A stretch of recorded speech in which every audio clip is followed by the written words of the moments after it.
É verdade. Leila, essa questão que a Luciana falou das redes sociais, como que está isso lá na faculdade, na formação? Engraçado porque a gente sempre pensa que essa coisa do proibido é só para os pequenininhos, né? Mas, por exemplo, no ambiente da faculdade, as redes sociais são proibidas. E é uma coisa que eu até brinco muito, falo, gente, não tem coerência, nós já somos adultos aqui todos, devem ter responsabilidades. Que, inclusive, é um problema, né? Que é um fato, a gente não pode também fingir que isso não acontece. As pessoas acessam sites que não são possíveis de acessar naquele ambiente educativo, usam, por exemplo, abrem o Facebook, abrem o Twitter para ficar postando e olhando coisas que tiram a atenção da aula. Então, realmente, para administrar toda essa situação, tem que ter um planejamento bem estruturado. Então, por exemplo, Educar na Cultura Digital, o grupo de estudos, te faz levar a essa consciência. Como planejar isso de uma maneira melhor, como verificar isso, como que eu vou usar isso sem que isso atrapalhe realmente a minha aula. É lindo, eu sei usar, eu sei fazer, mas eu sei colocar isso dentro da minha sala de aula. Eu acho que o grupo ajuda muito isso. E para levar isso para as escolas, eu concordo com a Luciana, tem que ter esse caminho de como mostrar a importância disso tudo, fazendo o trabalho. Não dá para ser só a teoria, você tem que mostrar alguma coisa que aquilo realmente é importante. E tentar entender que as redes sociais, assim como qualquer outro conteúdo, tem perigo, tem. Mas ele tem, aí você tem que colocar na balança, será que tem muito mais perigo do que vantagens, né, utilizando? Eu vejo assim. Mais perguntas? Nós temos mais uma pergunta aqui da Thalita Moreto. Ela pergunta para vocês duas. É comum vocês encontrarem obstáculos com a gestão da escola, no sentido de o professor aceitar e trabalhar, mas não ter o apoio e o suporte da equipe pedagógica e dos demais colegas? A questão da gestão da escola, né? Sempre presente. É verdade. Tá, Leila? Então, eu acho, não sei se eu posso afirmar que é comum, né? E não posso afirmar também que isso vem só da gestão da escola. São problemas que acontecem com frequência, né, no sentido de a gente encontrar esses preconceitos com relação ao uso da internet, mas eles vêm também, às vezes, de algum pai, da família, às vezes, dos alunos é quase impossível de vir, porque a gente está trabalhando com os nativos digitais e o que eles querem é isso, eles querem ter o acesso. Então, eu não diria que é comum, não diria que é frequente, mas existe. A gente observa que não é só da gestão. Às vezes do próprio professor, às vezes da família, existe de vários lados. E aí, para a gente conseguir burlar isso, é como a Leila disse, mostrando o resultado, mostrando que é legal. Mas, Luciana, pensando ainda em gestão, lá na sua secretaria, a gestão, a técnica da secretaria que está promovendo esse grupo. Então, tem uma iniciativa da gestão de valorizar esse campo, esse estudo, promover essa troca dos professores, é isso mesmo? Isso. E que horário que acontece, qual a periodicidade que vocês se reúnem, como que isso é organizado no dia a dia lá de vocês? Bom falar isso, porque a rede como um todo, né, a gente tem os casos isolados dessas visões um pouco preconceituosas, mas a rede como um todo, ela está numa integração tecnológica bem interessante.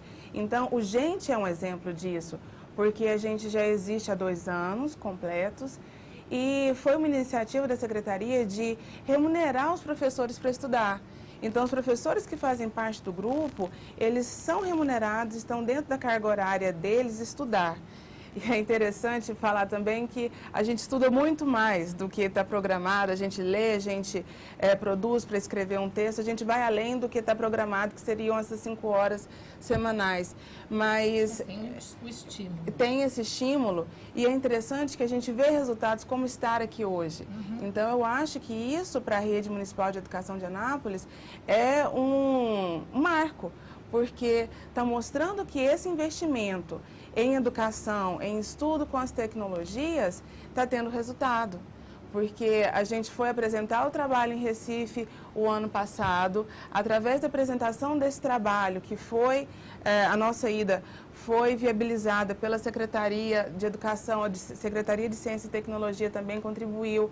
Então, a gente foi apresentar o trabalho, conhecemos vocês, aí vocês foram até Anápolis para promover a formação para educar na cultura digital. Recebemos professores de diversas cidades do estado lá nesse dia e hoje estamos aqui.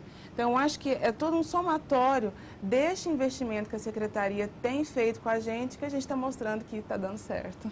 Muito bom. Engraçado, porque eu trabalho numa rede privada, né? Não é pública. E geralmente as pessoas têm a ideia de que na rede privada tudo é mais fácil. Vou confessar que, pelo menos onde eu trabalho, a equipe gestora de lá é maravilhosa. Tudo que você leva de inovação, de ideias, eles acatam com muita facilidade. Mas tem um outro lado, que é o lado financeiro, que geralmente é onde empaca todos os projetos. Que já nos órgãos públicos isso é um pouco menos difícil.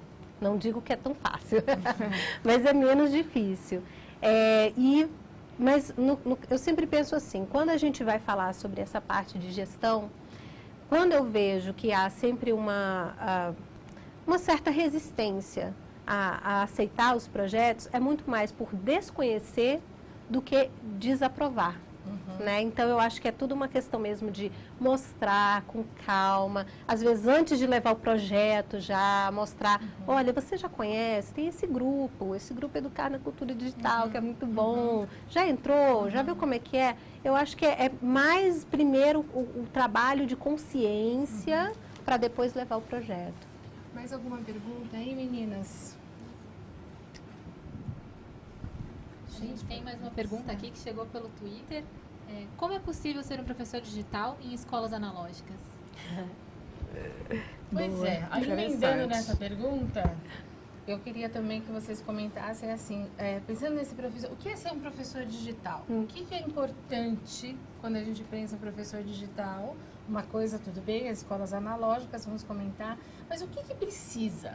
O que o professor precisa ser, saber, conhecer, para dizer assim, eu sou um professor digital? Bem, eu acho que não tem uma receita, mas eu acho que tem dicas interessantes, né? Que eu acho que o primeiro passo é o professor querer. Quando ele quer, a gente encontra as barreiras, a gente encontra essas dificuldades, o professor não tem tanto tempo para correr atrás, para estudar, para pesquisar, a carga horária é complicada, mas se ele quer, ele vai atrás. Então, ele busca esse conhecimento. E para ele querer, eu acho que antes dele querer, ele precisa despertar para essa consciência da era digital que a gente está vivendo, né? Então, se eu estou dando aula para os nativos digitais, para essas crianças crianças e jovens que já nascem em contato com as telas digitais, como que eu vou ausentar minhas aulas disso? Como que eu vou abrir mão desses recursos? Então, uma vez que ele desperta para essa necessidade, ele querendo isso, ele consegue. Não é fácil, né? Eu costumo sempre dizer isso nas minhas falas, que não é fácil, de repente, a gente está numa escola analógica e querer fazer essa inclusão das tecnologias, mas é necessário, é preciso, e quando o professor quer e corre atrás, ele consegue. Uma dica interessante para deixar para os professores que estão aí interessados em entrar nesse mundo digital é se comunicar com seus alunos fora desse ambiente da escola. De repente a escola não tem um laboratório, mas lança o desafio para ele. Cria um blog. Como que eu vou criar um blog? A gente consegue, tem esse passo a passo, no Educar na Cultura Digital, tem um texto em um dos tópicos, que eu não me recordo agora qual, mas explicando como a gente monta esse blog. Então, cria um blog, dá o endereço desse blog para o seu aluno, que você vai ver como ele vai acessar. Eles acham o máximo a professora ter blog, ter Twitter e comunicar com ela fora desse ambiente da escola. Ele vai em casa, ele vai na casa do amigo, usa a internet e mantém essa comunicação com o professor. É bem interessante.